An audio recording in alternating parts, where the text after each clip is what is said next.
दूजा स्टैंड ले लें।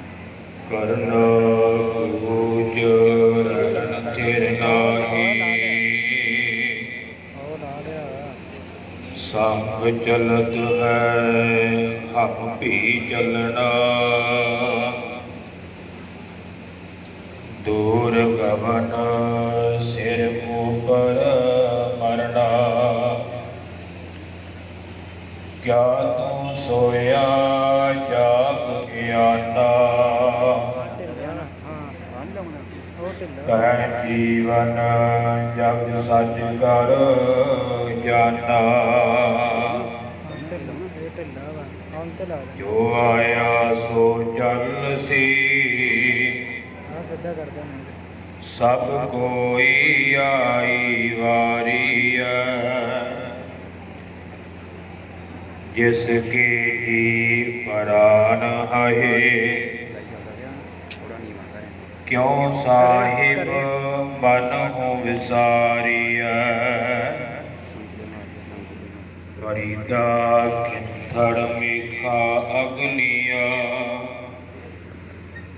जिंद नकाई मेख वारी आपो अपने, चले मसाइक सेख।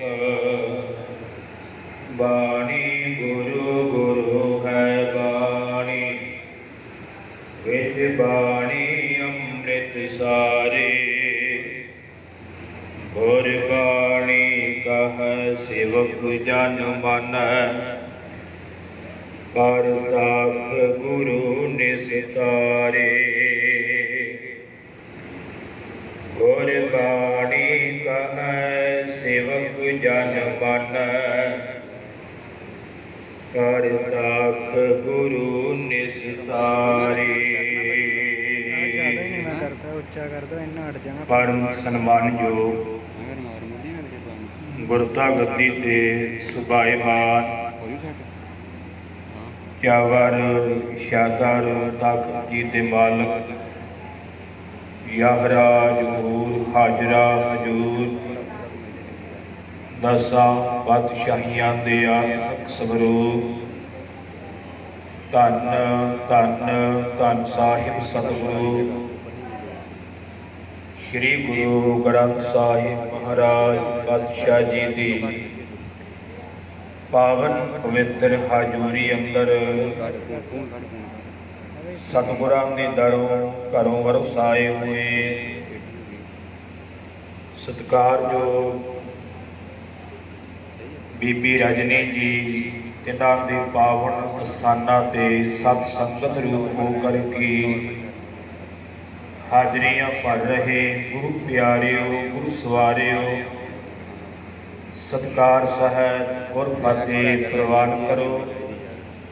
आखो जी वाहिगुरू जी का खालसा, वाहिगुरू जी की फतेह। जेहा जीरी लिखिया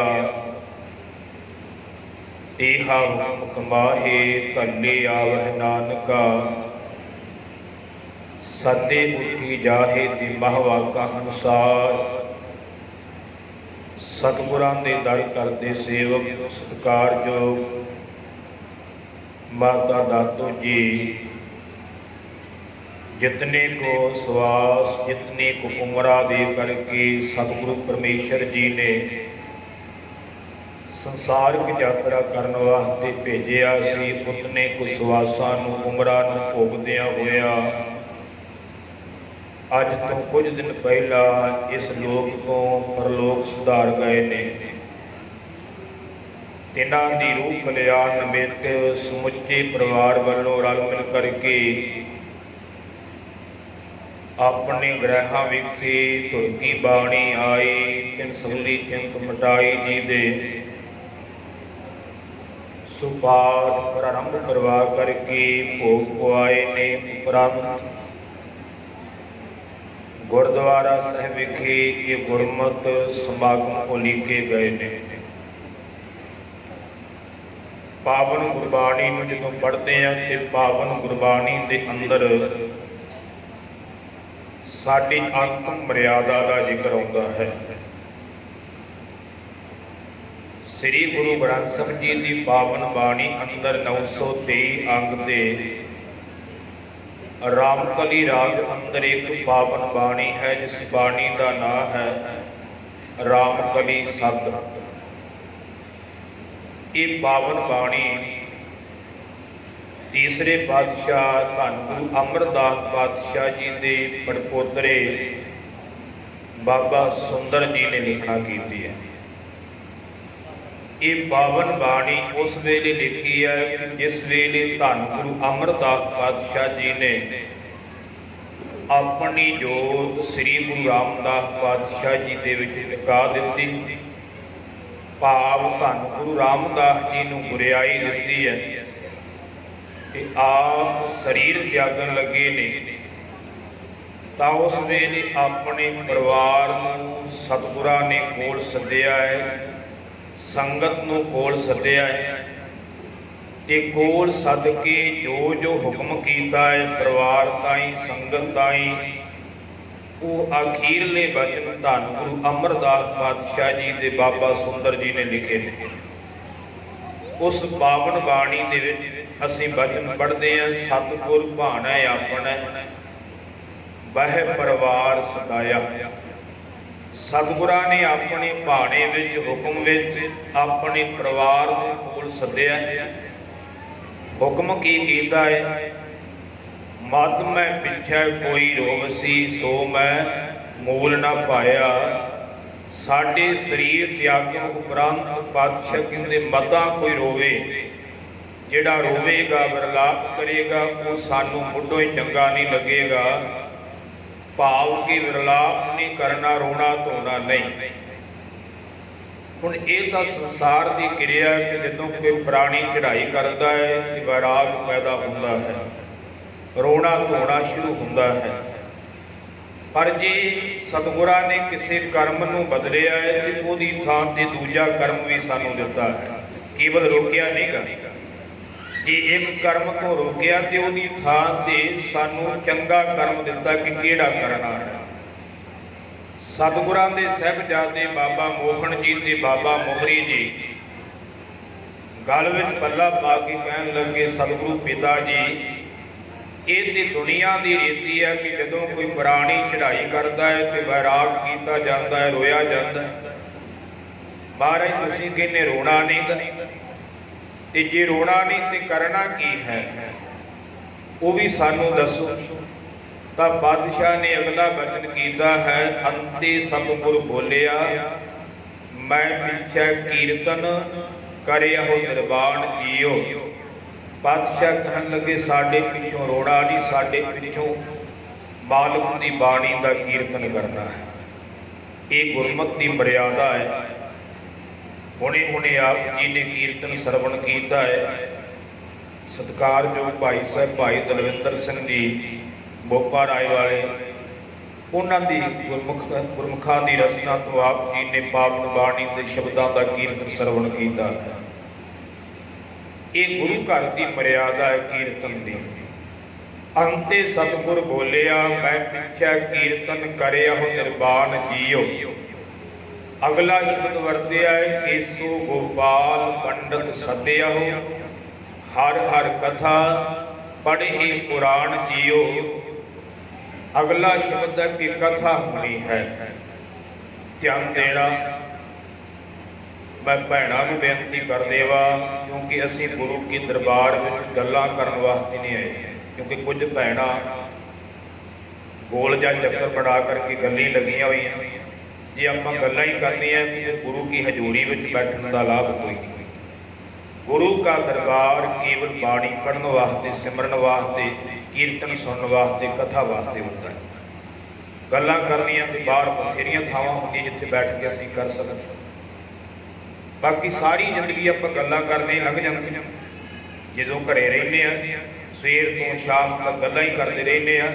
ਇਹ ਕਿਤੇ ਕਿਤੇ ਮਹਾਰਾਜ ਨੇ ਸਮਾਂ ਦਿੱਤਾ ਹੈ, ਉਹ ਲੇਖੇ ਲਾ ਲਿਆ ਕਰੀਏ। ਸਾਡੇ ਤੇ ਬੜੀ ਵੱਡੀ ਬਖਸ਼ਿਸ਼ ਕੀਤੀ ਹੈ। ਗੁਰੂ ਨਾਨਕ ਸਾਹਿਬ ਨੇ ਬੜਾ ਸੌਖਾ ਕਰਮ ਦਿੱਤਾ ਹੈ। ਕਿ ਖੁਸ਼ੀ ਗਮੀ ਦੇ ਕਾਰਜਾਂ ਤੇ ਵੀ ਅਸੀਂ ਗੁਰੂ ਦਾ ਆਸਰਾ ਲਵਾਂਗੇ, ਕਥਾ ਕੀਰਤਨ ਗੁਰਬਾਣੀ ਦੇ ਪ੍ਰਵਾਹ ਚਲਾਵਾਂਗੇ ਤੇ ਇੰਨੇ ਨਾਲ ਵੀ ਸਾਡਾ ਭਲਾ ਹੋ ਜਾਵੇਗਾ ਜੇ ਧਿਆਨ ਨਾਲ ਸੁਣ ਲਵਾਂਗੇ। ਇਹ ਵੀ ਸਾਡੇ ਭਲੇ ਦਾ ਕਰਮ ਹੈ। ਇਸ ਕਰਕੇ ਮੈਂ ਆਪਣੀਆਂ ਭੈਣਾਂ ਮਾਤਾਵਾਂ ਨੂੰ ਬੇਨਤੀ ਕਰਾਂ, ਆਪਣੇ ਭਲੇ ਵਾਸਤੇ ਜ਼ਰੂਰ ਟਿਕਾ ਬਣਾਓ, ਮੇਰਾ ਕੋਈ ਨੁਕਸਾਨ ਨਹੀਂਗਾ। ਮਹਾਰਾਜ ਦੀ ਬਾਣੀ ਦੇ ਵਚਨ ਨੇ, ਜਿਹੜਾ ਗੁਰੂ ਕੋਲ ਬੈਠ ਕਰਕੇ ਪਰਮੇਸ਼ਰ ਦਾ ਜਸ ਨਹੀਂ ਸੁਣਦਾ, ਪਰਮਾਨੰਦ ਦਾ ਪਰਮ ਆਨੰਦ ਨੂੰ ਦੇਣ ਵਾਲੇ ਵਾਹਿਗੁਰੂ ਦਾ ਜਸ ਨਹੀਂ ਸੁਣਦਾ, ਉਹ ਜੀਵ ਪਸ਼ੂਆਂ ਪੰਛੀਆਂ ਤੇ ਟੇਢੀਆਂ ਜੂਨਾਂ ਨਾਲੋਂ ਵੀ ਭੈੜਾ ਹੈ। ਕਲਗੀਧਰ ਪਾਤਸ਼ਾਹ ਜੀ ਦਾ ਇੱਕ ਬਚਨ ਹੈ ਜੋ ਭਾਈ ਸਾਹਿਬ ਭਾਈ ਆਨੰਦ ਲਾਲ ਸਿੰਘ ਜੀ ਨੇ ਤਨਖਾਹਨਾਮੇ 'ਚ ਲਿਖਿਆ। ਉੱਥੇ ਬਚਨ ਲਿਖਿਆ ਕਿ ਹਰ ਜਸ ਕਰਤਿਆਂ ਬਾਤ ਜਲਾਵੈ, ਕਹੈ ਗੋਬਿੰਦ ਸਿੰਘ ਜਬ ਨਰਕ ਸਿਧਾਵੈ। ਉੱਥੇ ਪਾਤਸ਼ਾਹ ਕਹਿੰਦੇ ਨੇ ਜਦੋਂ ਰੱਬ ਦਾ ਜਸ ਹੋ ਰਿਹਾ ਹੋਵੇ, ਵਡਿਆਈ ਹੋ ਰਹੀ ਹੋਵੇ, ਜਿਹੜਾ ਜੀਵ ਉਸ ਵੇਲੇ ਗੱਲਾਂ ਕਰਦਾ ਹੈ, ਕਹੈ ਗੋਬਿੰਦ ਸਿੰਘ, ਮੈਂ ਨਹੀਂ ਕਹਿ ਰਿਹਾ, ਧੰਨ ਗੁਰੂ ਗੋਬਿੰਦ ਸਿੰਘ ਜੀ ਕਹਿ ਰਹੇ ਨੇ, ਕਹੈ ਗੋਬਿੰਦ ਸਿੰਘ ਜਮ ਨਰਕ ਸਿਧਾਵੈ। ਬਾਰੇ ਕਹਿੰਦੇ ਉਹ ਜਮਾਂ ਦੀ ਪੂਰੀ ਨਰਕਾਂ ਨੂੰ ਜਾਵੇਗਾ ਜਿਹੜਾ ਗੱਲਾਂ ਕਰੇਗਾ। ਇਹ ਨੁਕਸਾਨ ਹੈ ਸਾਡਾ ਜੇ ਅਸੀਂ ਗੁਰੂ ਕੋਲ ਬੈਠ ਕੇ ਵੀ ਗੱਲਾਂ ਹੀ ਕਰਦੇ ਹਾਂ। ਨਹੀਂ, ਗੁਰੂ ਕੀ ਬਾਣੀ ਸੁਣੋ, ਕਥਾ ਕੀਰਤਨ ਸੁਣੋ। ਬਹੁਤਾ ਸਮਾਂ ਨਹੀਂ ਜਿੰਨਾ ਗੁਰਮੁਖਾਂ ਨੇ ਹੁਕਮ ਲਾਇਆ, ਮੈਂ ਆਪਣੇ ਸਮੇਂ ਦੀ ਸੀਮਾ ਵਿੱਚ ਸਮਾਪਤੀ ਕਰ ਦੇਣਾ। ਧਿਆਨ ਦੇਣਾ ਗੁਰੂ ਪਿਆਰ ਵਾਰਿਓ। ਮੈਂ ਬਚਨ ਕਰ ਰਿਹਾ ਸੀ ਕਿ ਕੇਸੋ ਗੋਪਾਲ ਪੰਡਤ ਸੱਦਿਆ ਹੋਇਆ, ਹਰ ਹਰ ਕਥਾ ਪੜ੍ਹੇ ਕੁਰਾਨ ਜੀ। ਉਹ ਦੂਜਾ ਬਚਨ ਕੀਤਾ ਕਥਾ ਦਾ, ਪਰ ਗੁਰਬਾਣੀ ਤੋਂ ਕਈ ਵਾਰ ਅਣਜਾਣ ਹੋਣ ਕਰਕੇ ਜਦੋਂ ਇਹੋ ਜਿਹਾ ਸ਼ਬਦ ਆਉਂਦਾ ਨਾ, ਕੇਸੋ ਗੋਪਾਲ ਪੰਡਤ, ਕਿਉਂਕਿ ਇਸ ਤਰ੍ਹਾਂ ਦੇ ਨਾਮ ਪੰਡਤਾਂ ਦੇ ਵੀ ਹੈ, ਤੇ ਸਾਡੇ ਮਨ 'ਚ ਭੁਲੇਖਾ ਵੀ ਪੈ ਜਾਂਦਾ ਹੈ ਕਿ ਸ਼ਾਇਦ ਕੋਈ ਪੰਡਤ ਸੱਦਿਆ ਹੋਵੇਗਾ ਮਹਾਰਾਜ। ਪਰ ਜਦੋਂ ਤੁਸੀਂ ਇਹਦੀ ਵਿਆਖਿਆ ਪੜ੍ਹੋਗੇ, ਇੱਥੇ ਪੰਡਤ ਦਾ ਨਾਂ ਨਹੀਂ ਹੈ। ਗੁਰਬਾਣੀ ਵਿੱਚ ਕੇਸੋ ਰੱਬ ਨੂੰ ਕਿਹਾ ਹੈ। ਗੁਰਬਾਣੀ ਨੂੰ ਪੜ੍ਹੋ। ਕਬੀਰ ਸਾਹਿਬ ਜੀ ਦਾ ਵਚਨ ਹੈ, ਕਬੀਰ ਕੇਸੋ ਕੇਸੋ ਕੂਕੀ ਹੈ, ਨਾ ਸੋਈਐ ਅਸਾਰ, ਰਾਤ ਦਿਵਸ ਕੇ ਕੂਕਨੇ, ਕਬਹੂ ਕੇ ਸੁਣੈ ਪੁਕਾਰ। ਬਾਬਾ ਕਬੀਰ ਜੀ ਕਹਿੰਦੇ ਨੇ ਉਸ ਨੂੰ ਕੂਕਣਾ ਕਰੀਏ, ਭਾਵ ਉਸ ਨੂੰ ਰਾਤ ਦਿਨ ਜਪੀਏ, ਕਦੇ ਤਾਂ ਸਾਡੀ ਜ਼ਰੂਰ ਸੁਣੇਗਾ ਜੇ ਉਹਨੂੰ ਵਾਰ-ਵਾਰ ਚੇਤੇ ਕਰੇ। ਧਿਆਨ ਦੇ, ਗੁਰਬਾਣੀ ਵਿੱਚ ਪਰਮੇਸ਼ਰ ਨੂੰ ਕੇਸਾਧਾਰੀ ਲਿਖਿਆ, ਨਿਰਾਹਾਰੀ ਕੇਸਵ ਨਿਰਵੈਰਾ ਸ਼ਬਦ ਵੀ ਆਉਂਦਾ ਹੈ। ਉਹਦਾ ਨਾਂ ਕੇਸੋ ਤਾਂ ਪਿਆ ਹੈ ਕਿ ਉਹ ਕੇਸਾਧਾਰੀ, ਇਸੇ ਕਰਕੇ ਸਾਨੂੰ ਵੀ ਕੇਸ ਰੱਖਣ ਦਾ ਹੁਕਮ ਹੈ ਕਿ ਅਸੀਂ ਉਹਦੇ ਵਰਗੇ ਬਣਨਾ ਹੈ, ਉਸ ਬਾਲਕ ਦਾ ਸਰੂਪ ਬਣਨਾ ਹੈ ਜਿਹਨੇ ਸਾਨੂੰ ਪੈਦਾ ਕੀਤਾ ਹੈ। ਧਿਆਨ ਦੇਣਾ, ਗੁਰਬਾਣੀ ਵਿੱਚ ਤਾਂ ਰੱਬ ਨੂੰ ਪੱਗ ਬਣਦਾ ਵੀ ਲਿਖਿਆ, ਖੂਬ ਤੇਰੀ ਪੱਗਰੀ ਮੀਠੇ ਤੇਰੇ ਬੋਲ। ਐ ਰੱਬ ਜੀ ਤੇਰੀ ਪੱਗ ਬੜੀ ਸੋਹਣੀ ਹੈ ਤੇ ਤੇਰੇ ਬੋਲ ਬੜੇ ਮਿੱਠੇ ਹੈ। ਪੜ੍ਹ ਕੇ ਵੇਖੋ ਕਿਤੇ ਗੁਰਬਾਣੀ। ਐਵੇਂ ਨਹੀਂ ਸਾਨੂੰ ਇਹ ਦਸਤਾਰ ਬਖਸ਼ੀ ਦਿੱਤੀ, ਐਵੇਂ ਨਹੀਂ ਸਾਨੂੰ ਇਹ ਕੇਸ ਬਖਸ਼ ਦਿੱਤੇ, ਇਹ ਰੱਬ ਦੇ ਗੁਣ ਨੇ ਇਹਦੇ ਵਿੱਚ, ਤਾਂ ਹੀ ਸਾਨੂੰ ਇਸ ਨਾਲ ਜੋੜਿਆ ਹੈ ਕਿ ਅਸੀਂ ਆਪਣੇ ਮਾਲਕ ਵਰਗੇ ਵਾਹਿਗੁਰੂ ਵਰਗੇ ਬਣ ਸਕੀਏ, ਤਾਂ ਬਖਸ਼ਿਸ਼ ਹੋਵੇਗੀ। ਸੋ ਕੇਸੋ ਨਾਂ ਜਿਹੜਾ ਹੈ ਉਹ ਪਰਮੇਸ਼ਰ ਦਾ ਹੈ। ਗੋਪਾਲ ਨਾਮ ਵੀ ਗੁਰਬਾਣੀ ਵਿੱਚ ਪਰਮੇਸ਼ਰ ਦਾ ਹੁੰਦਾ ਹੈ। ਗੋਪਾਲ ਤੇਰਾ ਆਰਤਾ, ਜੋ ਜਨ ਤੁਮਰੀ ਭਗਤ ਕਰਨ ਤੇ ਤਿਨ ਕੇ ਕਾਜ, ਸਵਾਰ ਦਾ ਗੋ ਨਾਮ ਧਰਤੀ ਦਾ, ਪਾਲ ਨਾਮ ਪਾਲਣ ਦਾ। ਜਿਹੜਾ ਸਾਰੀ ਧਰਤੀ ਤੇ ਸਾਰੇ ਜੀਵਾਂ ਨੂੰ, ਸ੍ਰਿਸ਼ਟੀ ਨੂੰ ਪਾਲਣਹਾਰ ਹੈ, ਉਹਨੂੰ ਗੋਪਾਲ ਕਹਿੰਦੇ ਨੇ। ਪੰਡਤ ਜਿਹੜਾ ਸ਼ਬਦ ਗੁਰਬਾਣੀ ਵਿੱਚ ਆਉਂਦਾ ਹੈ, ਪੰਡਤ ਦਾ ਅਰਥ ਹੁੰਦਾ ਵਿਦਵਾਨ। ਵਿਦਵਾਨ ਨੂੰ ਪੰਡਤ ਕਿਹਾ ਜਾਂਦਾ। ਵੈਸੇ ਅਸੀਂ ਹਰ ਇੱਕ ਨਾਲ ਇਹ ਸ਼ਬਦ ਲਾ ਦਿੰਦੇ ਹਾਂ ਪੰਡਤ, ਭਾਵੇਂ ਤੁਸੀਂ ਹਿੰਦੂ ਵੀਰਾਂ ਨੂੰ ਵੀ ਪੁੱਛ ਕੇ ਵੇਖ ਲਓ, ਪੰਡਤ ਹਰ ਇੱਕ ਨੂੰ ਨਹੀਂ ਕਿਹਾ ਜਾਂਦਾ। ਪੰਡਤ ਸ਼ਬਦ ਸਿਰਫ ਵਿਦਵਾਨ ਨਾਲ ਲੱਗਦਾ ਸੀ। ਪੁਰਾਣੇ ਸਮੇਂ ਵਿੱਚ ਜਿਹੜੇ ਵਿਦਵਾਨ ਸਨ, ਬਹੁਤ ਗ੍ਰੰਥ ਪੜ੍ਹੇ ਹੋਏ ਸਨ, ਉਹਨਾਂ ਨੂੰ ਪੰਡਤ ਸ਼ਬਦ ਵਰਤਿਆ ਜਾਂਦਾ ਸੀ। ਪੰਡਤ ਕੋਈ ਧਰਮ ਨਹੀਂ ਸੀ, ਪੰਡਤ ਕਿਸੇ ਵੀ ਧਰਮ ਵਿੱਚ ਸ਼ਬਦ ਵਰਤਿਆ ਜਾ ਸਕਦਾ। ਤੇ ਗੁਰਬਾਣੀ ਨੇ ਇਹ ਦਰਸਾਇਆ ਵੀ, ਸੁਖਮਨੀ ਸਾਹਿਬ ਵਿੱਚ ਅਸੀਂ ਬਚਨ ਪੜ੍ਹਦੇ ਹਾਂ, ਸੋ ਪੰਡਤ ਜੋ ਮਨ ਪ੍ਰਬੁੱਧ ਹੈ। ਦੂਜਿਆਂ ਨੂੰ ਗਿਆਨ ਦੇਣ ਵਾਲਾ ਪੰਡਤ ਨਹੀਂਗਾ, ਦੂਜਿਆਂ ਨੂੰ ਗਿਆਨ ਦੇਣ ਵਾਲਾ ਵਿਦਵਾਨ ਨਹੀਂਗਾ। ਬਾਰੇ ਕਹਿੰਦੇ ਅਸਲ ਵਿਦਵਾਨ ਉਹ ਹੈ ਜਿਹੜਾ ਪਹਿਲਾਂ ਆਪਣੇ ਮਨ ਨੂੰ ਗਿਆਨ ਦੇ, ਆਪਣੇ ਆਪ ਨੂੰ ਸਿੱਖਿਆ ਦੇਵੇ, ਆਪ ਉਹਦੀ ਸਿੱਖਿਆ ਤੇ ਚੱਲਣਾ ਕਰੇ। सो पंडित जो मन प्रबुद्ध है, राम नाम आत्म मह सुध है। रमे हुए राम वाहिगुरु दे नाम नू अपनी आत्मा दे विच जाने कि वो मेरी आत्मा दे विच ही है। ध्यान देना, इस करके पंडित शब्द पंडित बनया पंडित। अपने इलाके की बोली ना पट्ठियां की पंड पा दी, कई तरह की पंडा पाउणा। पंडित तो पंडित बनया है कि जिन्हें ज्ञान की पंड बन ली हो पंडित कहा जाता है। ध्यान दे, विद्वाना की लिखत मुताबिक इस करके विद्वान को पंडित कहा है।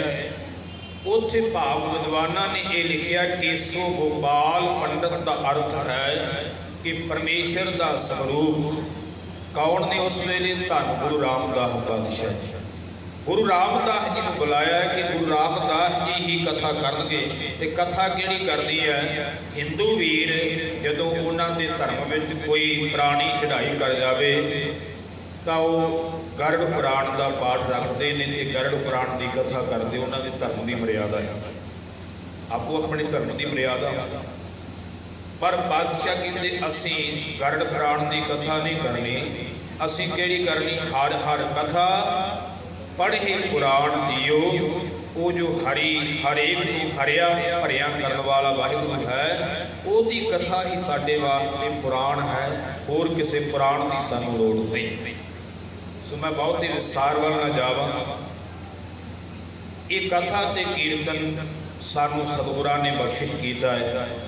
कीर्तन आप जी ने सुनिया। पावन गुरबाणी दे विच मौत को बड़े रूपों में बादशाह ने समझाया है। समा अपने को सिर्फ अद्धा घंटा रह गया, जिहदे मैं तुहाडे सन्मुख विचार रखने मैं बहुता नहीं समा लैना। ध्यान दें कि केवल तोल में विचार रखने ते उहदे विच नुक्ते तुहाडे सामने रखने। गुरबाणी विच जिथे मौत की गल है उत्थे जीवन की गल भी है। असीं कल्ला मौत का जिक्र करके चले जाते नहीं। मौत तो पहला जीवन आउंदा है, मौत बाद विच। भावें जदों सानू जीवन मिलिया है उदों साडी मौत पहला लिखी गई है, वो वखरा विशा है। पर जदों शरीरक मौत होंदी उदों पहला तो असीं जीवन भोगिया होंदा।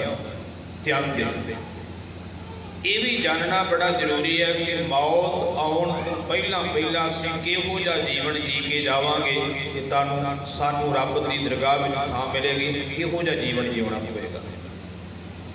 दो चार वचन आपां पहला मौत बारे जाणांगे। बादशाह ने मौत को कई रूपों में बयान किया। किते बादशाह ने दिन ते रात नाल तुलना दे के सानू मौत की गल समझाई।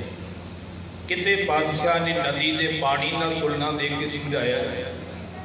किते बादशाह ने पतझड़ की रुत नाल तुलना दे के समझाया। किते बादशाह जी ने डिगदे हुए कोठे की छत थले जिवें थंबा दे दईए ते थंबा निकल जाए, छत डिग पैंदी है, ये प्रमाण दे के भी समझाया।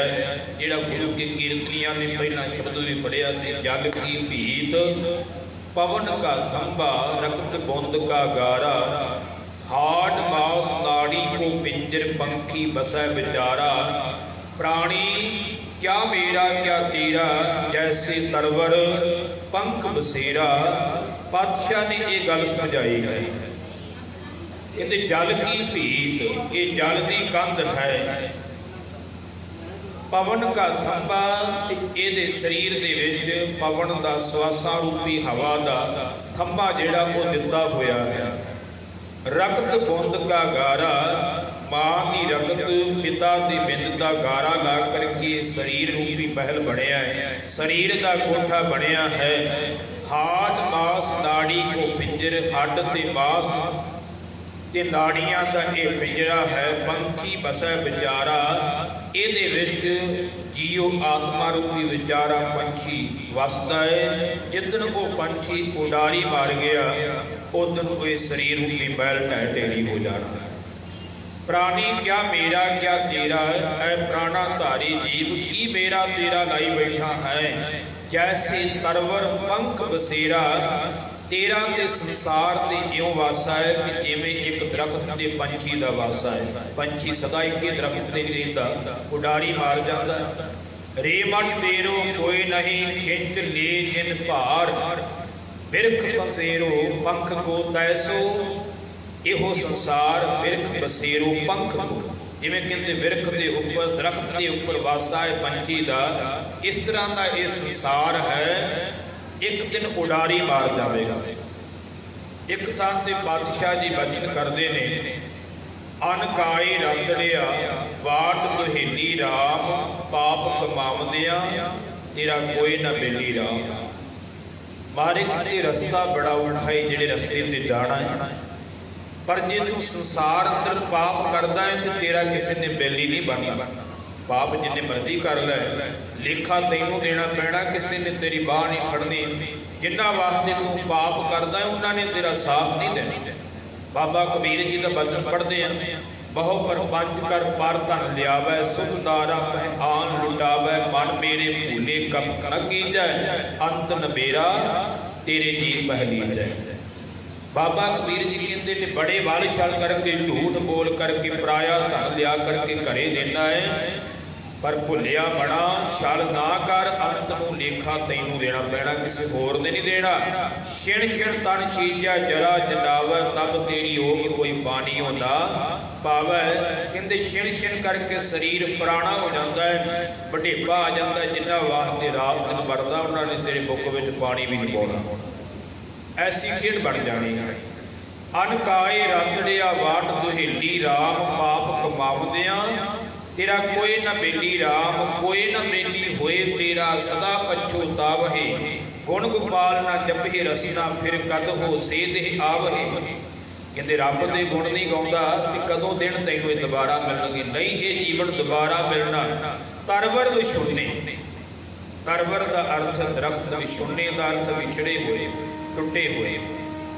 ਤਰਵਰ ਵਿਛੁੰਨੇ ਨਹਿ ਪਾਤ ਜੁੜਦੇ, ਪਾਤ ਪੱਤੇ ਜੁੜਦੇ ਨਹੀਂ। ਬਾਰੇ ਕਹਿੰਦੇ ਜਿਵੇਂ ਰੁੱਖ ਨਾਲੋਂ ਟੁੱਟੇ ਹੋਏ ਪੱਤੇ ਦੁਬਾਰਾ ਰੁੱਖ ਨਾਲ ਨਹੀਂ ਜੁੜਦੇ, ਇਸੇ ਤਰ੍ਹਾਂ ਜਿਹੜਾ ਜੀਵਨ ਇੱਕ ਵਾਰ ਹੱਥੋਂ ਨਿਕਲ ਗਿਆ ਉਹ ਦੁਬਾਰਾ ਨਹੀਂ ਮਿਲਦਾ। ਕਦੀ ਟੁੱਟੇ ਹੋਏ ਪੱਤੇ ਨਹੀਂ ਜੁੜੇ, ਦੁਬਾਰਾ ਨਵੇਂ ਉੱਗ ਪੈਣ ਉਹ ਗੱਲ ਵੱਖਰੀ ਆ, ਪਰ ਜਿਹੜੇ ਇੱਕ ਵਾਰ ਟੁੱਟ ਗਏ ਆ ਉਹ ਨਹੀਂ ਜੁੜ ਸਕਦੇ।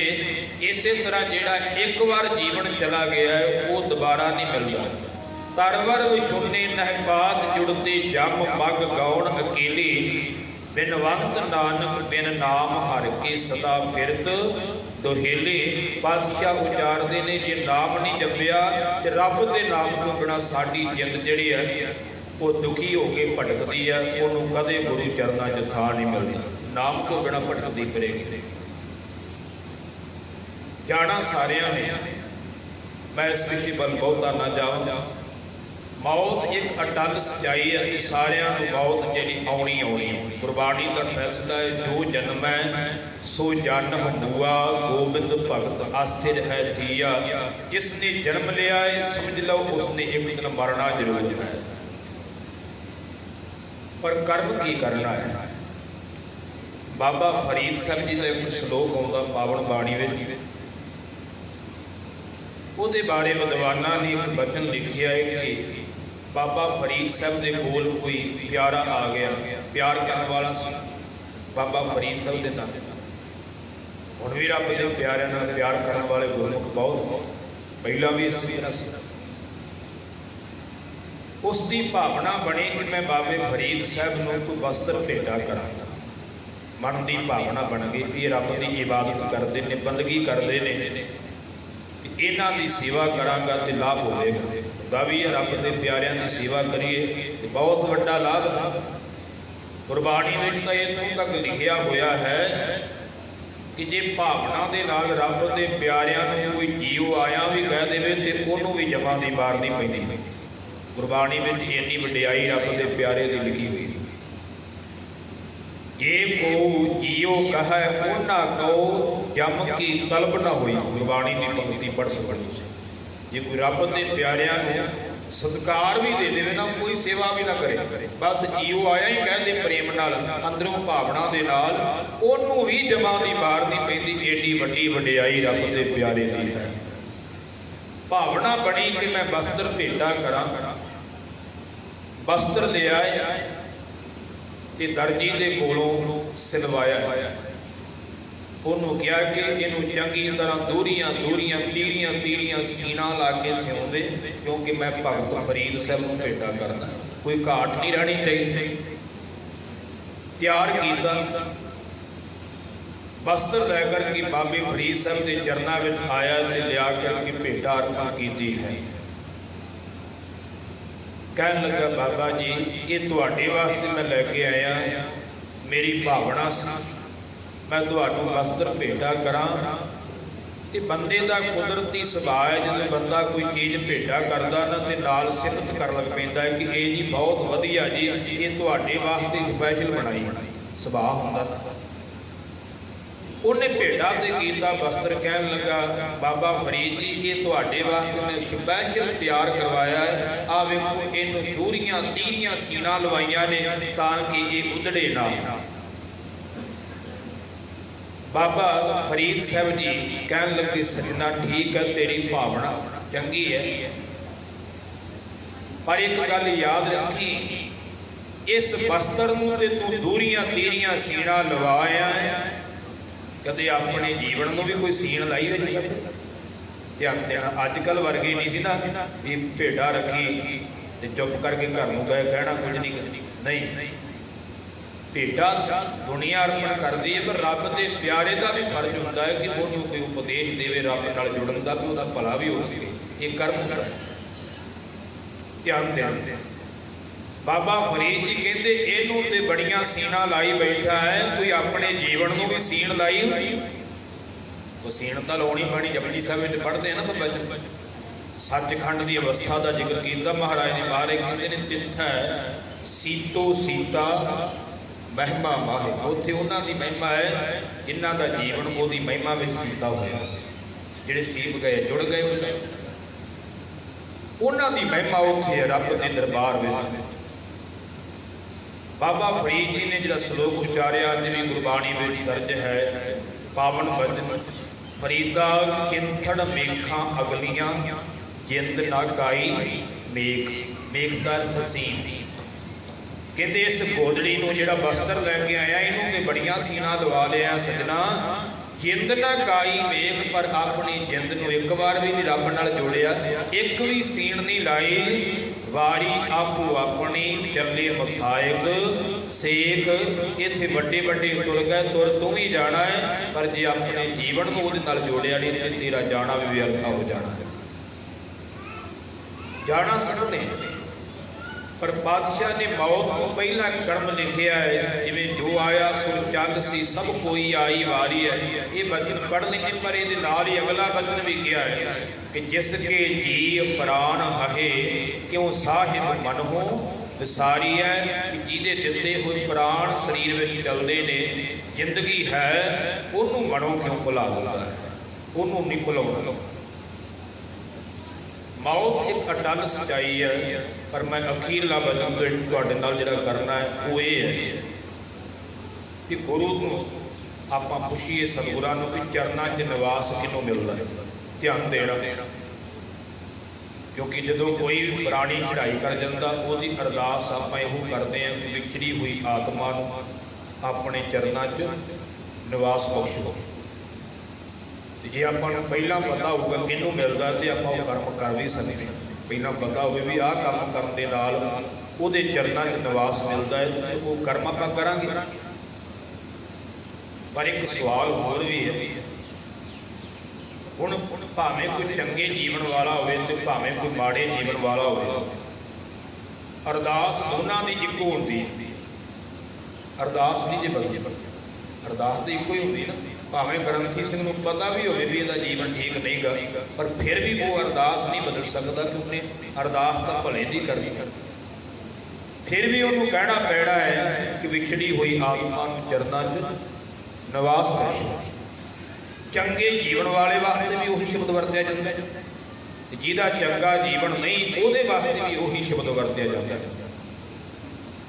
पर यह नुकता समझने की लोड़ है कि गुरु प्यार वाले हो कि दोनों गुरु चरणों में थां मिलती भी चंगे नूं भी ते माड़े माड़े, ये तो दोनों मिलती है। फिर तो चंगे माड़े जीवन का कोई अंतर नहीं रह जाना, फिर चंगा बनाने की लोड़ है। फिर तो मिल जानी थां, कल आप चढ़ाई करांगे अरदास अपनी भी हो जानी है, अखंड पाठ अपना भी हो जाना है, कथा कीर्तन अपना भी हो जाना। ਧਿਆਨ ਦੇਣਾ, ਇਹ ਨੁਕਤਾ ਸਮਝਣ ਦੀ ਲੋੜ ਹੈ। ਅਰਦਾਸ ਕੀ ਹੈ? ਇਹਦਾ ਭਾਵ ਇਹ ਨਹੀਂ ਕਿ ਮੈਂ ਅਰਦਾਸ ਦਾ ਖੰਡਨ ਕਰ ਰਿਹਾ ਜਾਂ ਅਰਦਾਸ ਦੀ ਪਾਵਰ ਕੋਈ ਨਹੀਂ, ਸ਼ਕਤੀ ਕੋਈ ਨਹੀਂ, ਬਹੁਤ ਵੱਡੀ ਸ਼ਕਤੀ ਹੈ। ਪਰ ਸਮਝਣਾ ਤੇ ਪਵੇਗਾ ਨਾ ਵੀ ਜੇ ਆਪਾਂ ਆਖੀ ਵੀ ਦੋਨਾਂ ਨੂੰ ਥਾਂ ਮਿਲ ਗਈ ਹੈ, ਚੰਗੇ ਨੂੰ ਵੀ ਮਿਲ ਗਈ ਉੱਥੇ ਥਾਂ, ਮਾੜੇ ਨੂੰ ਵੀ ਉੱਥੇ ਮਿਲ ਗਈ, ਤੇ ਫਿਰ ਤਾਂ ਇਹ ਕਹਿਣਾ ਪਊਗਾ ਵੀ ਚੰਗਾ ਜੀਵਨ ਬਣਾਉਣ ਦਾ ਅਰਥ ਹੀ ਕੋਈ ਨਹੀਂ ਰਹਿ ਜਾਣਾ, ਫਿਰ ਤਾਂ ਉਹਨੂੰ ਮਿਲ ਜਾਣੀ। ਧਿਆਨ ਦੇਣਾ, ਅਰਦਾਸ ਕੀ ਹੈ? ਦੋ ਰੁਤਬੇ ਹੁੰਦੇ ਆ, ਇੱਕ ਹੁੰਦਾ ਜੱਜ, ਇੱਕ ਹੁੰਦਾ ਵਕੀਲ। ਦੋਨਾਂ ਵਿੱਚ ਅੰਤਰ ਹੁੰਦਾ ਨਾ। ਵਕੀਲ ਅਪੀਲ ਕਰਦਾ ਹੈ, ਜੱਜ ਫੈਸਲਾ ਸੁਣਾਉਂਦਾ ਹੈ, ਪਰ ਵਕੀਲ ਫੈਸਲਾ ਨਹੀਂ ਸੁਣਾਉਂਦਾ। ਅਪੀਲ ਕਰ ਸਕਦਾ ਨਾ, ਤਰਲਾ ਲੈ ਸਕਦਾ ਹੈ, ਪਰ ਫੈਸਲਾ ਤਾਂ ਨਹੀਂ ਸੁਣਾ ਸਕਦਾ। ਫੈਸਲਾ ਜੱਜ ਸੁਣਾਉਂਦਾ ਹੈ। ਗ੍ਰੰਥੀ ਸਿੰਘ ਅਰਦਾਸ ਕਰ ਸਕਦਾ, ਪਰ ਫੈਸਲਾ ਨਹੀਂ ਸੁਣਾ ਸਕਦਾ। ਧਿਆਨ ਦਿਆ, ਕਈ ਵਾਰ ਕਈ ਥਾਵਾਂ ਤੇ ਵੇਖੀਦਾ ਹੈ, ਕਈ ਗ੍ਰੰਥੀ ਵੀਰ ਇਹ ਗੱਲ ਕਹਿ ਦਿੰਦੇ ਵੀ ਆਪ ਜੀ ਦੇ ਚਰਨਾਂ 'ਚ ਜਾ ਬਰਾਜੇ ਹਨ, ਇਹ ਤੇ ਫੈਸਲਾ ਹੋ ਗਿਆ। ਧਿਆਨ ਦੇਣਾ, ਇਹ ਵਚਨ ਨਹੀਂ ਹੈ। ਬਾਅਦ ਵਿੱਚ ਫੇਰ ਕਹਿ ਦੇਣਾ ਵਿਛੜੀ ਹੋਈ ਆਤਮਾ ਨੂੰ ਚਰਨਾਂ 'ਚ ਨਿਵਾਸ ਬਖਸ਼ੋ। ਦੋ ਵਚਨ ਕਿਵੇਂ? ਇੱਕ ਵਾਰ ਤੇ ਵਿਆਜ ਗਏ, ਦੂਜੀ ਆ ਫੇਰ ਉਹ ਅਰਦਾਸ ਕਰਨ ਦੀ ਲੋੜ। ਜਦੋਂ ਬਰਾਜ ਹੀ ਗਏ ਫਿਰ ਤਾਂ ਮਸਲਾ ਹੀ ਨਹੀਂ ਰਹਿ ਗਿਆ ਅਰਦਾਸ। ਧਿਆਨ ਦੇਣਾ, ਫੈਸਲਾ ਨਹੀਂ। ਵੈਸੇ ਮੈਂ ਗੁਰੂ ਗ੍ਰੰਥ ਸਾਹਿਬ ਮਹਾਰਾਜ ਦੀ ਤੁਲਨਾ ਜੱਜ ਨਾਲ ਨਹੀਂ ਦੇ ਰਿਹਾ, ਜੱਜ ਤੇ ਇੱਕ ਛੋਟਾ ਜਿਹਾ ਉਹਦਾ ਹੈ, ਪਰ ਪ੍ਰਮਾਣ ਲਿਆ ਸਮਝਣ ਵਾਸਤੇ ਸਿਰਫ। ਧਿਆਨ ਦਿਓ, ਅਪੀਲ ਕਰਦਾ ਹੈ ਵਕੀਲ, ਜੱਜ ਫੈਸਲਾ ਦਿੰਦਾ ਹੈ। ਗ੍ਰੰਥੀ ਸਿੰਘ ਅਰਦਾਸ ਕਰਦਾ, ਉਹਦਾ ਫਰਜ਼ ਹੈ, ਧਰਮ ਉਹਨੇ ਅਰਦਾਸ ਕਰਨੀ ਉਹਦੇ ਭਲੇ ਦੀ, ਪਰ ਫੈਸਲਾ ਗੁਰੂ ਗ੍ਰੰਥ ਸਾਹਿਬ ਨੇ ਦੇਣਾ ਹੈ ਵੀ ਚਰਨਾਂ 'ਚ ਆਇਆ ਹੈ ਕਿ ਨਹੀਂ ਆਇਆ। ਇਹ ਆਪਾਂ ਗੁਰੂ ਗ੍ਰੰਥ ਸਾਹਿਬ ਨੂੰ ਪੁੱਛ ਲੈਂਦੇ ਹਾਂ ਕਿ ਮਹਾਰਾਜ ਕੌਣ ਤੁਹਾਡੇ ਚਰਨਾਂ 'ਚ ਆਉਂਦਾ ਤੇ ਕਿਹੜਾ ਨਹੀਂ ਆਉਂਦਾ। ਮਹਾਰਾਜ ਦੱਸਣਗੇ। ਮਹਾਰਾਜ ਨੇ ਇੱਕ ਹੀ ਪੰਕਤੀ ਵਿੱਚ ਕਲੀਅਰ ਕਰ ਦਿੱਤਾ ਹੈ, ਜਿਤਨੇ ਨਰਕ ਸੇ ਮਨਮੁਖ ਭੋਗੇ ਗੁਰਮੁਖ ਲੇਬਨਾ। ਬਸ ਆਹ ਕਲੀਅਰ ਹੋ ਗਿਆ ਨਾ, ਇਹ ਮਨਮੁਖ ਬੰਦਾ ਉਹ ਨਹੀਂ ਮੇਰੇ ਚਰਨਾਂ 'ਚ ਆਉਣਾ, ਉਹ ਤਾਂ ਨਰਕਾਂ ਨੂੰ ਜਾਣਾ। ਬਾਦਸ਼ਾਹ ਦਾ ਹੁਕਮ ਹੋ ਗਿਆ ਨਾ। ਧਿਆਨ ਦੇਣਾ, ਫੈਸਲਾ ਸੁਣਾ ਦਿੱਤਾ ਨਾ ਗੁਰੂ ਗ੍ਰੰਥ ਸਾਹਿਬ ਜੀ ਨੇ ਵੀ ਜਿਤਨੇ ਨਰਕ ਸੇ ਮਨਮੁਖ ਭੋਗੇ, ਜਿੰਨੇ ਵੀ ਨਰਕ ਹੈ ਉਹ ਮਨਮੁਖ ਭੋਗਣਗੇ। ਗੁਰਮੁਖ ਲੇਪ ਨਾ ਬਾਸਾ ਹੀ, ਬਾਸਾ ਇੱਕ ਦੂਰ ਦਾ ਬਾਸਾ ਆਪਾਂ ਵੀ ਸ਼ਬਦ ਵਰਤਦੇ, ਬਾਸਾ ਇੱਕ ਥੋੜਾ ਜਿਹਾ। ਕਹਿੰਦੇ ਜਿਹੜਾ ਗੁਰਮੁਖ ਹੈ ਉਹਨੂੰ ਬਾਸਾ ਜਿੰਨਾ ਥੋੜਾ ਜਿੰਨਾ ਵੀ ਨਰਕਾਂ ਦਾ ਲੇਪ ਨਹੀਂ, ਕਿਉਂਕਿ ਉਹ ਗੁਰੂ ਚਰਨਾਂ 'ਚ ਜਾਵੇਗਾ। ਧਿਆਨ ਦਿਆ, ਇੱਕ ਵਚਨ ਅਸੀਂ ਹੋਰ ਪੜ੍ਹਦੇ ਹਾਂ, ਗੁਰਮੁਖ ਲਾਹਾ ਲੈ ਗਏ ਮਨਮੁਖ ਚੱਲੇ ਮੂਲ ਗਵਾਏ ਜੀਓ। ਗੁਰਮੁਖ ਲਾਹਾ ਲੈ ਕੇ ਗਏ ਸੰਸਾਰ ਤੋਂ, ਪਰ ਜਿਹੜੇ ਮਨਮੁਖ ਸੀ ਉਹ ਆਪਣਾ ਮੁੱਢ ਹੀ ਗਵਾ ਗਏ, ਜੀਵਨ ਹੀ ਗਵਾ ਕਰਕੇ ਚਲੇ ਗਏ। ਇਹਦਾ ਮਤਲਬ ਹੈ ਕਿ ਜਿਹੜਾ ਗੁਰੂ ਤੋਂ ਬੇਮੁਖ ਹੈ ਉਹਨੂੰ ਚਰਨਾਂ 'ਚ ਥਾਂ ਨਹੀਂ ਮਿਲਣਾ। ਰੋਜ਼ ਆਨੰਦ ਸਾਹਿਬ ਪੜ੍ਹਦੇ ਹਾਂ, ਜੇ ਕੋ ਗੁਰ ਤੇ ਬੇਮੁਖ ਹੋਵੈ ਬਿਨ ਸਤਿਗੁਰ ਮੁਕਤ ਨਾ ਪਾਵੈ, ਪਾਵੈ ਮੁਕਤ ਨਾ ਹੋਰ ਥੈ ਕੋਈ। ਬਾਰੇ ਕਹਿੰਦੇ ਹੋਰ ਥਾਂ ਤੋਂ ਕਿਤੇ ਨਹੀਂ ਮੁਕਤੀ ਮਿਲਣੀ, ਜਿੱਥੇ ਮਰਜ਼ੀ ਚਲੇ ਜਾਏ। ਪਾਵੈ ਮੁਕਤ ਨਾ ਹੋਰ ਥੈ ਕੋਈ, ਪੁੱਛੋ ਵਿਵੇਕੀਆਂ ਜਾਏ, ਭਾਵੇਂ ਗਿਆਨਵਾਨਾਂ ਨੂੰ ਪੁੱਛ ਕੇ ਵੇਖ ਲਓ। ਰੱਬ ਦੇ ਪਿਆਰਿਆਂ ਨੇ ਅਨੇਕ ਜੂਨੀ ਭਰਮਿਆ, ਭਾਵੇਂ ਅਨੇਕਾਂ ਜੂਨੀਆਂ 'ਚ ਭਰਮ ਕੇ ਆ ਜਾਵੇ, ਬਿਨ ਸਤਿਗੁਰ ਮੁਕਤ ਨਾ ਪਾਏ। ਸਤਿਗੁਰੂ ਤੋਂ ਬਿਨਾਂ ਮੁਕਤੀ ਨਹੀਂ ਮਿਲੇਗੀ। ਪਰ ਫਿਰ ਕਿਵੇਂ ਮਿਲੇਗੀ? ਬਾਰੇ ਕਹਿੰਦੇ ਫਿਰ ਮੁਕਤ ਪਾਏ ਲਾਗ ਚਰਣੀ ਸਤਿਗੁਰੂ ਸ਼ਬਦ ਸੁਣਾਏ। ਜੇ ਮੁਕਤੀ ਪਾਉਣੀ ਤਾਂ ਚਰਨੀ ਜ਼ਰੂਰ ਲੱਗਣਾ ਪਊਗਾ। ਚਰਨੀ ਲੱਗ ਜਾਵੇ ਤੇ ਮੁਕਤੀ ਪਾ ਲਵੇਗਾ। ਇਹ ਸ਼ਬਦ ਸਤਿਗੁਰਾਂ ਨੇ ਸੁਣਾਏ ਨੇ।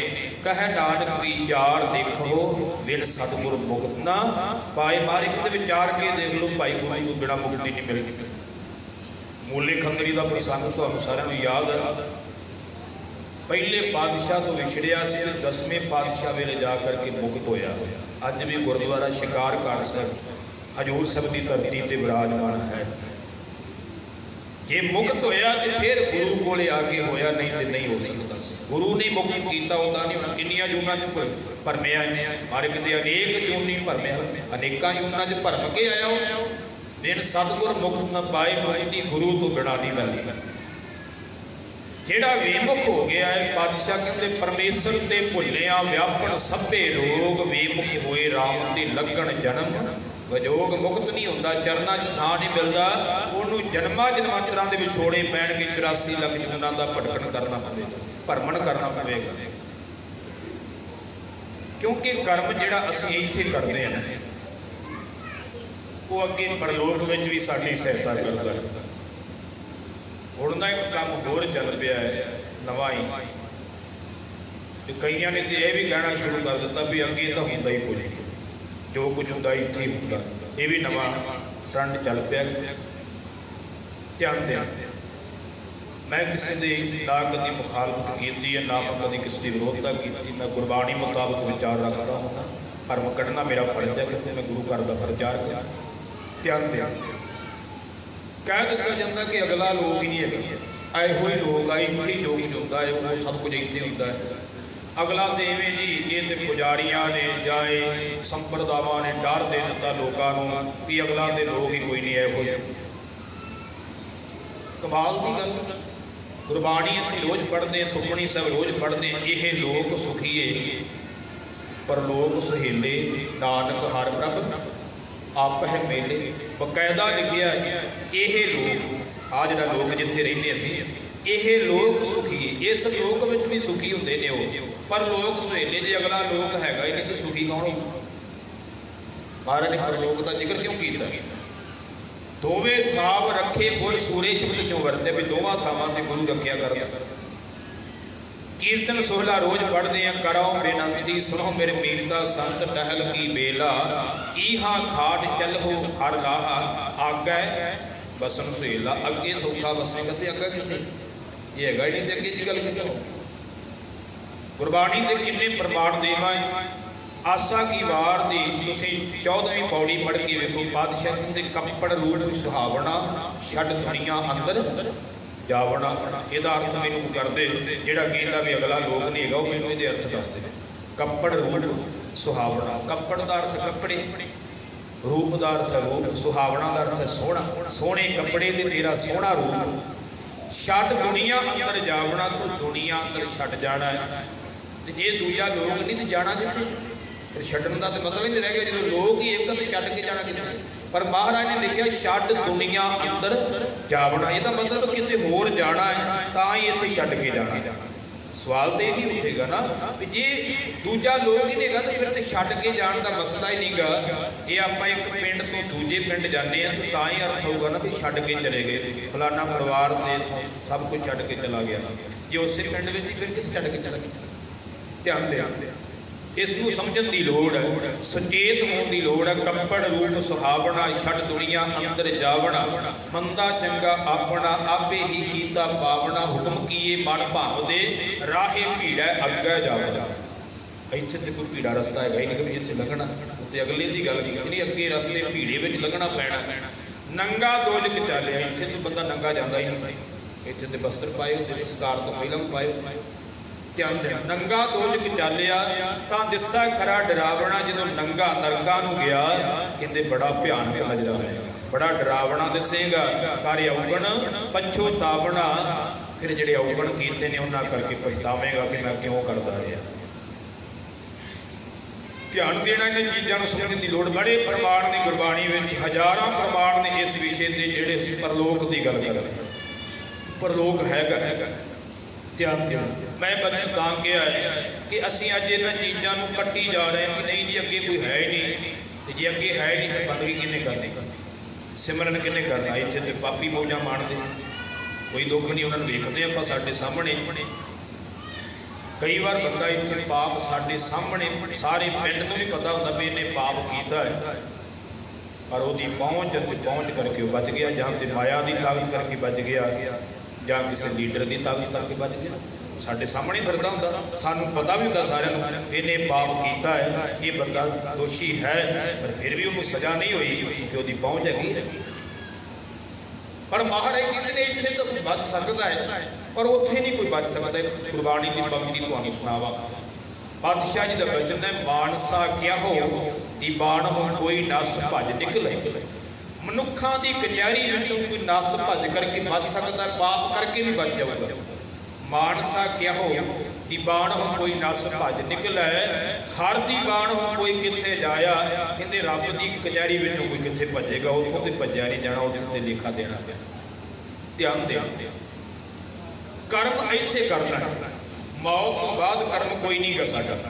सिर्फ ये जिहड़ा किरिया है ਅਸੀਂ ਆ ਨਿਭਾਉਂਦੇ ਹਾਂ, ਅੰਤਮ ਸੰਸਕਾਰ ਕਰਨਾ, ਇਹ ਸਾਡਾ ਕਰਮ ਜ਼ਰੂਰ ਮਰਿਆਦਾ ਮਿਲ ਜਾਏਗਾ, ਹੋਰ ਕੋਈ ਕਰਮ ਨਹੀਂ ਹੈਗਾ। ਧਿਆਨ ਦਿਓ, ਕਰਮ ਜੀਵਨ ਵਿੱਚ ਕਰਨਾ ਹੈ। ਹੁਣ ਪਾਤਸ਼ਾਹ ਕਹਿੰਦੇ ਜਿਹੜਾ ਇੱਥੇ ਕਰਮ ਕੀਤਾ ਉਹ ਪਰਲੋਕ ਵਿੱਚ ਤੇਰੀ ਸਹਾਇਤਾ ਕਰੇਗਾ। ਕਿਵੇਂ? ਤੁਹਾਨੂੰ ਸਮਝ ਯਾਦ ਹੈ, ਵਿੱਚ ਦੁਨੀਆ ਸੇਵ ਕਮਾਈ ਹੈ ਤਾਂ ਦਰਗਹ ਹੈ ਵੈਸਨ ਪਾਈ। ਸੇਵਾ ਅੱਗੇ ਥੋੜਾ ਕਰਨੀ ਹੈ। ਵਿੱਚ ਦੁਨੀਆ ਸੇਵ ਕਮਾਈ ਹੈ ਤਾਂ ਦਰਗਹ ਹੈ ਵੈਸਨ ਪਾਈ ਹੈ, ਕਹੋ ਨਾਨਕ ਬਾਹ ਵਡਾਈ ਹੈ। ਦੁਨੀਆ ਵਿੱਚ ਸੇਵਾ ਕੀਤੀ ਹੋਈ ਤਾਂ ਦਰਗਾਹ ਵਿੱਚ ਥਾਂ ਮਿਲਣਾ ਹੈ, ਕੱਲੀ ਥਾਂ ਨਹੀਂ ਮਿਲੇਗੀ। ਕਹੋ ਨਾਨਕ ਬਾਹ ਵਡਾਈ ਹੈ, ਉਹ ਵਾਹਿਗੁਰੂ ਤੈਨੂੰ ਆਪਣੀਆਂ ਬਾਹਾਂ ਵਿੱਚ ਲਾਡ ਲਡਾਵੇਗਾ, ਪਿਆਰ ਮਿਲੇਗਾ ਤੈਨੂੰ ਜੇ ਤੂੰ ਸੇਵਾ ਕਰਕੇ ਜਾਵੇਗਾ। ਜੇ ਇੱਥੇ ਸੇਵਾ ਸਿਮਰਨ ਨਹੀਂ ਕੀਤਾ ਤੇ ਬਾਬਾ ਕਬੀਰ ਜੀ ਕਹਿੰਦੇ ਨੇ ਸਿਮਰਨ ਭਜਨ ਦਇਆ ਨਹੀਂ ਕੀਨੀ।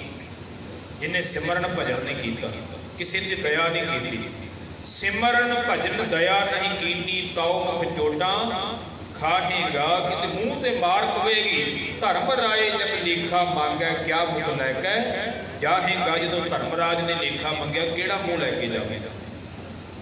ਗੁਰਮਤਿ ਦਾ ਸਿਧਾਂਤ ਸਾਰਿਆਂ ਨੂੰ ਵੱਖਰਾ ਹੈ, ਪਰ ਅੱਜ ਅਸੀਂ ਉਹ ਦ੍ਰਿੜ ਨਹੀਂ ਕਰਵਾਉਂਦੇ। ਗੁਰਬਾਣੀ ਦਾ ਇੱਕ ਸ਼ਬਦ ਸੁਣਾਓ, ਕਿੰਨੇ 1430 ਅੰਗ ਗੁਰਬਾਣੀ ਦੇ। ਸਾਨੂੰ ਆਪਣੀਆਂ ਗੱਲਾਂ ਕਰਨ ਦੀ ਲੋੜ ਹੈ, ਗੁਰੂ ਦੀ ਗੱਲ ਸੁਣਾਓ। ਧਿਆਨ ਦੇਣਾ, ਗੱਲਾਂ ਕਰਕੇ ਸਾਡੇ ਪ੍ਰਚਾਰਕ ਟਾਈਮ ਪਾਸ ਕਰ ਜਾਂਦੇ ਨੇ। ਅਸੀਂ ਕਹਿੰਦੇ ਜਿਹੜਾ ਕਿਸੇ ਦੀ ਲਾਹ ਗਿਆ, ਸਾਨੂੰ ਉਹ ਪ੍ਰਚਾਰਕ ਚੰਗਾ ਲੱਗਦਾ, ਕਹਿੰਦੇ ਬੜੀ ਸੋਹਣੀ ਕਥਾ ਕਰ ਗਿਆ, ਫਲਾਣੇ ਦੀ ਬੜੀ ਲਾਈ, ਫਲਾਣੇ ਦੀ ਲਾਹ ਦਿੱਤੀ, ਤੈਨੂੰ ਕੀ ਮਿਲਿਆ? ਤੈਨੂੰ ਤੇ ਕੱਖ ਨਹੀਂ ਮਿਲਿਆ ਨਾ। ਗੁਰੂ ਦਾ ਵਚਨ ਤੇ ਤੈਨੂੰ ਮਿਲਿਆ ਨਹੀਂ, ਤੂੰ ਤਾਂ ਗੁਰੂ ਦੀ ਗੱਲ ਸੁਣ ਆਇਆ ਸੀ।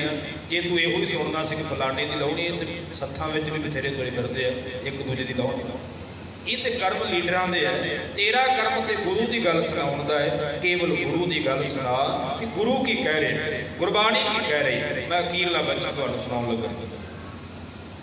ਗੁਰਮਤਿ ਦਾ ਸਿਧਾਂਤ ਹੈ ਕਿ ਜਿਹੜਾ ਜੀਵ ਜਿਉਂਦੇ ਜੀ ਗੁਰੂ ਚਰਨਾਂ ਨਾਲ ਜੁੜ ਗਿਆ, ਉਹ ਮਰਨ ਤੋਂ ਬਾਅਦ ਵੀ ਗੁਰੂ ਚਰਨਾਂ 'ਚ ਜਾਊਗਾ। ਆਖਰੀ ਵਚਨ ਮੇਰਾ ਸਮਾਂ ਸਮਾਪਤ ਦਾ। ਧਿਆਨ ਦੇਣਾ, ਵਚਨ ਹੋਰ ਵੀ ਬੜੇ ਹੈ, ਵਚਨ ਤੇ ਮੁੱਕਣੇ ਨਹੀਂ, ਸਮੇਂ ਨਾਲ ਰੋਕਣਾ ਪੈਂਦਾ। ਧਿਆਨ ਦੇਣਾ, ਗੁਰਮੁਖੋ ਜਿਉਂਦੇ ਜੀ ਗੁਰੂ ਚਰਨਾਂ ਨਾਲ ਜੁੜ ਜਾਣਾ। ਗੁਰੂ ਨਾਨਕ ਦੇ ਘਰ ਵਿੱਚ ਮਰਨ ਤੋਂ ਬਾਅਦ ਦੀ ਮੁਕਤੀ ਦੀ ਗੱਲ ਨਹੀਂ ਕੀਤੀ, ਇੱਥੇ ਜਿਉਂਦੇ ਜੀ ਮੁਕਤ ਹੋਣ ਦੀ ਗੱਲ ਕੀਤੀ ਹੈ। ਅਸੀਂ ਸੁਖਮਨੀ ਸਾਹਿਬ ਵਿੱਚ ਬਚਨ ਪੜ੍ਹਦੇ ਹਾਂ, 23ਵੀਂ ਅਸ਼ਟਪਦੀ ਦੀ ਆਖਰੀ ਪੌੜੀ, ਉਹ ਧਨਵੰਤ ਕੁਲਵੰਤ ਪਦਵੰਤ ਜੀਵਨ ਮੁਕਤ ਜਿਸ ਹਿਰਦੈ ਭਗਵੰਤ। ਜਿਉਂਦੇ ਮੁਕਤ ਉਹ ਜੀਵ ਜਿਹਦੇ ਹਿਰਦੇ ਵਿੱਚ ਰੱਬ ਵਸ ਗਿਆ ਹੈ, ਪਰਮੇਸ਼ਰ ਵਸ ਗਿਆ ਹੈ। ਉਹਨੂੰ ਮਰਨ ਤੋਂ ਬਾਅਦ ਮੁਕਤ ਹੋਣ ਵਾਸਤੇ ਕੁਝ ਕਰਨ ਦੀ ਲੋੜ ਨਹੀਂ। ਜਿਉਂਦੇ ਆ ਜਿਹੜਾ ਮੁਕਤ, ਉਹ ਮਰਨ ਤੋਂ ਬਾਅਦ ਵੀ ਮੁਕਤ। ਧਿਆਨ ਦੇ, ਬਾਬਾ ਨਾਮਦੇਵ ਜੀ ਨੂੰ ਜਦੋਂ ਧੱਕੇ ਮਾਰ ਕਰਕੇ ਔਂਡਾ ਸ਼ਹਿਰ ਦੇ ਮੰਦਰ ਵਿੱਚੋਂ ਕੱਢ ਦਿੱਤਾ ਸੀ ਤੇ ਰੱਬ ਦੀ ਬੰਦਗੀ ਕੀਤੀ, ਪਰਮੇਸ਼ਰ ਨੇ ਆਖਿਆ ਨਾਮਦੇਵ ਤੂੰ ਤਾਂ ਮੁਕਤ ਹੈ, ਮਰਨ ਤੋਂ ਬਾਅਦ ਤੂੰ ਮੁਕਤ ਹੋ ਜਾਣਾ ਹੈ। ਤੇ ਬਾਬੇ ਨਾਮਦੇਵ ਨੇ ਆਖਿਆ ਰੱਬ ਜੀ ਨਹੀਂ, ਮੈਨੂੰ ਉਹ ਮੁਕਤੀ ਚਾਹੀਦੀ ਜਿਹੜੀ ਮਰਨ ਤੋਂ ਬਾਅਦ ਮਿਲਦੀ ਹੈ। ਜਿਉਂਦੇ ਨੂੰ ਤੇ ਧੱਕੇ ਵੱਜਣ ਦੇ, ਮਰਨ ਤੋਂ ਬਾਅਦ ਮੁਕਤੀ ਕਿੰਨੇ ਵੇਖਣੀ। ਉਹਨਾਂ ਨੇ ਸ਼ਬਦ ਵਿਚਾਰਿਆ, ਕੋ ਤੂੰ ਨਾ ਵਿਸਾਰ, ਤੂੰ ਨਾ ਵਿਸਾਰ, ਤੂੰ ਨਾ ਵਿਸਾਰੇ। ਰਾਹ ਪਈਆ ਇਹਦੇ ਵਿੱਚ ਉਹਨਾਂ ਨੇ ਇੱਕ ਪੰਕਤੀ ਉਚਾਰੀ ਹੈ, ਮੂਏ ਹੋਏ ਜੋ ਮੁਕਤ ਦੇਵੋਗੇ ਤਾਂ ਮੁਕਤ ਨਾ ਜਾਣਾ। ਕੋਇਲਾ ਮਰਨ ਤੋਂ ਬਾਅਦ ਮੁਕਤੀ ਦਿਓਗੇ ਤੇ ਕਿੰਨੇ ਜਾਣਨੀ ਹੈ ਵੀ ਕੌਣ ਮੁਕਤ ਹੋਇਆ ਤੇ ਕੌਣ ਨਹੀਂ। ਜਿਉਂਦੇ ਜੀ ਮੁਕਤ ਕਰੋ। ਇਹ ਗੁਰੂ ਨਾਨਕ ਦੇ ਘਰ ਦਾ ਸਿਧਾਂਤ ਹੈ ਕਿ ਜਿਉਂਦੇ ਜੀ ਗੁਰੂ ਵਾਲੇ ਬਣਨਾ ਪੈਣਾ ਹੈ, ਤਾਂ ਅਸੀਂ ਗੁਰੂ ਚਰਨਾਂ ਵਿੱਚ। ਮੈਂ ਸਿੱਧਾ ਜਿਹਾ ਅਰਥ ਕਰਦਾ ਨਾ, ਕਈ ਵਾਰ ਜਿਹੜਾ ਬੰਦਾ ਜਿਉਂਦੇ ਜੀ ਗੁਰੂ ਚਰਨਾਂ 'ਚ ਨਹੀਂ ਬੈਠਾ, ਉਹਨੂੰ ਮਰਨ ਤੋਂ ਬਾਅਦ ਵੀ ਗੁਰੂ ਚਰਨਾਂ 'ਚ ਥਾਂ ਨਹੀਂ ਮਿਲਦੀ। ਸਿੱਧਾ ਅਰਥ ਇਹਦਾ ਅਰਥ ਕਹਿਤ ਕਬੀਰ ਸੁਨੋ ਹਰੇ ਸੰਤ ਹੋ ਸਾਧ ਸੰਗਤ ਕਰ ਜਾਏਗਾ। ਸੰਗਤ ਕਰਨੀ ਪੈਣੀ ਹੈ, ਜਿਉਂਦੇ ਜੀ ਗੁਰੂ ਚਰਨਾਂ 'ਚ ਆਉਣਾ ਪੈਣਾ ਹੈ। ਜੇ ਗੁਰੂ ਦੇ ਚਰਨਾਂ 'ਚ ਜਿਉਂਦੇ ਜੀ ਬੈਠ ਕਰਕੇ ਸਿਮਰਨ ਭਜਨ ਕਰਾਂਗੇ ਤੇ ਮਰਨ ਤੋਂ ਬਾਅਦ ਵੀ ਗੁਰੂ ਚਰਨਾਂ 'ਚ ਥਾਂ ਮਿਲੇਗੀ। ਅਖੀਰਲਾ ਵਚਨ ਹੈ ਜਿਹੜਾ ਮੈਂ ਤੁਹਾਨੂੰ ਸੁਣਾਉਣ ਲੱਗਾ। ਰਹਿ ਰਾਹ ਦੀ ਬਾਣੀ ਵਿੱਚ ਇਹ ਵਚਨ ਪੜ੍ਹਿਆ ਜਾਂਦਾ ਹੈ, ਸਲੋਕ ਮਹੱਲਾ ਪੰਜਵਾ, ਅੰਤਰ ਗੁਰ ਆਰਾਧਨਾ ਇਹਵਾ ਜਪ ਗੁਰ ਨਾਉ, ਨੇਤਰੀ ਸਤਿਗੁਰ ਵੇਖਣਾ ਸ਼ਰਵਣੀ ਸੁਣਨਾ ਗੁਰ ਨਾਉ। ਇਹੀ ਬਚਨ ਕਹਿ ਕੇ ਸਮਾਪਤੀ। ਅੰਤਰ ਗੁਰ ਆਰਾਧਨਾ, ਅੰਤਰ ਆਤਮੇ ਗੁਰੂ ਦੀ ਆਰਾਧਨਾ ਕਰਨੀ। ਇਹਵਾ ਜਪ ਗੁਰ ਨਾਉ, ਇਹਵਾ ਕਹਿੰਦੇ ਜ਼ਬਾਨ ਨੂੰ, ਜ਼ਬਾਨ ਦੇ ਨਾਲ ਗੁਰੂ ਦਾ ਨਾਮ ਜਪਣਾ। ਨੇਤਰੀ ਸਤਿਗੁਰ ਵੇਖਣਾ, ਅੱਖਾਂ ਦੇ ਨਾਲ ਸਤਿਗੁਰਾਂ ਦੇ ਦਰਸ਼ਨ ਕਰਨੇ। श्रवणी सुनना गुरु नाम श्रवणी कहते कन्ना नूं, कन्ना नाल गुरु का नाम सुनना है। ते अगला वचन की है, सतगुर सेती रतिया दरगह पाइया ठाओ। सेती का अर्थ होंदा नाल। जिस प्राणी का जीव जिउंदे जी गुरु नाल रंगिया गया, जुड़ गया, जिहड़ा जिउंदे जी गुरु वाला बन गया, गुरु नाल जुड़ गया, दरगह पाइया ठाओ, ओनू थां मिलनी है, दूजे नूं थां नहीं मिलनी। इस करके गुरमुखो जे गुरु चरना में थां लैनी है, रब की दरगाह में थां लैनी है, तो सानू जिउंदे जी वो कर्म करने पैणगे जिहड़े कर्म करने वास्ते साडा गुरु सानू कर। ते जे असीं वो कर्म नहीं करते तो मैनू मुआफ करियो, फिर गुरु चरना में थां नहीं मिलेगा, निवास नहीं मिलेगा। भावें असीं अरदास भी कर लईए तां भी थां नहीं मिलेगा, क्योंकि अरदास भी उहदी सहायता करदी है जिन्हें गुरु का बोल मन्निया, जिन्हें गुरु की मन्नी है उहदी गुरु मन्नेगा। ध्यान देना, सीधा जिहा अर्थ है, जे असीं गुरु की नहीं मन्नांगे तो गुरु साडी भी नहीं मन्नेगा। इस करके सानू पहला गुरु सब के वचन मनन की लोड़ है, बाणी पढ़न की लोड़ है, सिमरन करन की लोड़ है, सत संगत करन की लोड़ है, शुभ कर्म करन की लोड़ है, अमृत छकन की लोड़ है, तां गुरु की बख्शिश होगी, तां रहमत होगी। चरना च निवास उसको मिलेगा जिहड़ा चरना नाल जिउंदियां जुड़िया होगा। ऐसा नहीं कि मरण तो बाद किते सतगुरु जी उन्हें चरना तो दूर कर देंगे, जिहड़ा जिउंदियां नेड़े है वो मरण तो बाद भी गुरु चरना दे विच ही निवास प्राप्त करेगा। सतगुरु जी कृपा करन। सो विछड़ी हुई आत्मा अपने चरना च निवास बख्शण ते पिछे समुचे परिवार नूं भाणा मनण दा बल बुद्ध बख्शण। ये गुरु चरना दे विच अरदास बेनती है। समुचियां संगतां दा, परिवार का, इत्थों के प्रबंधक जनां दा, गुरु के वजीरां दा, सबना दा धन्नवाद, कोटान कोट धन्नवाद साहिब श्री गुरु ग्रंथ साहिब जी दा। ते सतगुरु जी कृपा करन सानू सारियां नूं भी ये जो वचन सरवण करवाए ने इन्हों कमाउण का बल बख्शण, तां कि असीं जिउंदे जी अपना जीवन इन्ना चंगा बना लीए, सवार लीए कि सानू शरीर त्यागण तो बाद भी गुरु चरणों में थां मिल सके। ये गुरु चरणों में अरदास है। सतगुरु जी कृपा करन, इतनी सेवा प्रवान करियो, भुलां दी क्षमा बख्शियो। बुलाओ फतेह। वाहिगुरू जी का खालसा, वाहिगुरू जी की फतेह।